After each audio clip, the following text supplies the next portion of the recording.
Sonic the Hedgehog, released in 2006, was meant to be a soft reboot for the franchise, after many critics felt the series was getting a little overcomplicated. However, due to the immense crunch and little development time this game had, along with the team being split in half to go work on Sonic and the Secret Rings, the final product was less than successful. Some would go as far as to say this is the worst video game of all time. Although the game is riddled with problems and glitches, many look fondly upon it because they enjoyed it in spite of its flaws. Today, we're going to talk about the concepts, tropes, and writing that Sonic Team did right with their least successful game.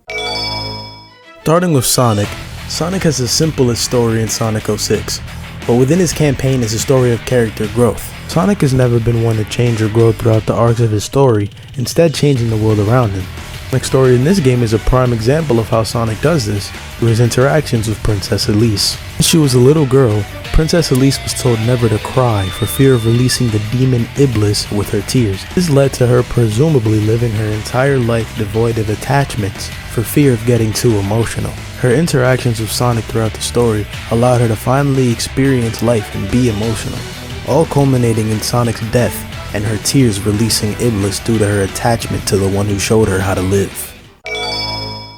Next is Shadow's story. Shadow's story, Shadow's finally free from the burden of his past and accepting of his true self and his own goals. Shadow sets out to fulfill his promise to Maria, protecting the world as an agent of the GUN. Even after learning of his fate in the future, which is to be betrayed by humanity, Shadow still continues forward on the path to good. Last but not least is Silver the Hedgehog. Silver lives in a fiery future, ravaged by Iblis. He, along with his only companion Blaze, fight Iblis day in and day out to stop its rampage. One day, a mysterious figure sends him to the past to destroy the Iblis trigger, Sonic the Hedgehog. Immediately upon arriving in the past, Silver is struck by the beauty of the world around him, free of the wreckage he's always known. Silver meets Amy, and not knowing that they're looking for the same person, they agree to help each other search. The first time Silver finds Sonic and defeats him, he doesn't get the finishing blow because Amy stops him.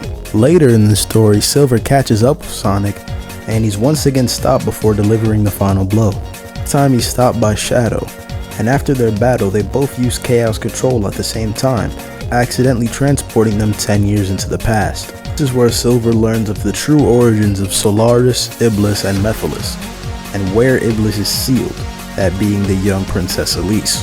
In this cutscene on the screen, you can see Sonic's reaction to Elise exploding and dying.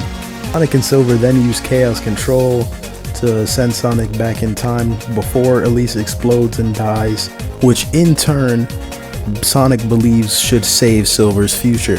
When Silver and Blaze return to their time, Silver uses his newfound knowledge on how to operate the Chaos Emeralds to try and seal Iblis away within himself. Once it fails though, Blaze offers to do it herself, killing her in the process.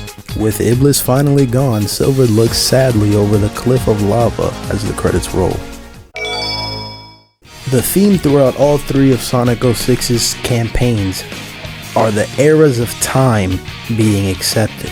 Shadow represents accepting your past, Sonic represents living in the present, and Silver represents being hopeful towards the future. If this game were given a little more development time, the story would probably have been developed more, and who knows what could have been with this game. However, we can't change that past, we can only accept it and move forward towards the future.